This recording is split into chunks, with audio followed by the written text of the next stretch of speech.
சொல்றாங்க ஒன்னும் புரியல. ஆனா வீட்டை கருப்பாக்கி 4 பேரு அந்த கட்டில் இருக்கிற மனிதனை திமுக இருக்கான்னு உள்ள இறக்குறாங்க. நல்லா கவனிங்க, அது ஒரு பெரிய சப்ஜெக்ட். என்னன்னாக்கா,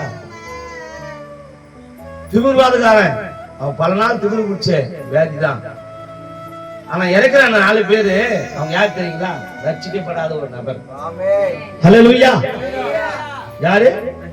ரட்சிக்கப்படாத ஒரு நபர்.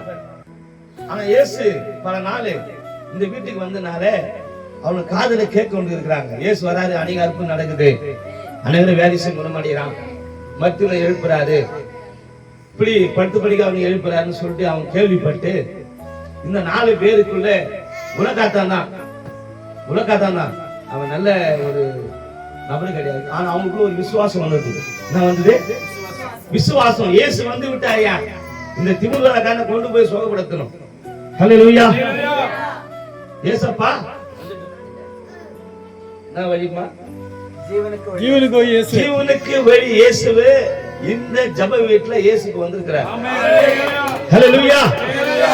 ஹல்லேலூயா.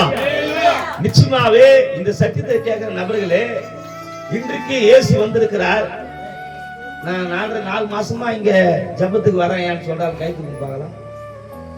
நான் தம்பி கேட்டேன், 4 மாசமா நடத்துறேன்றாரு. அம்மா ஜீவனுக்கு வழி இயேசுவே. அப்ப எத்தனை பேர்மா நீங்க கொண்டு வந்தீங்க?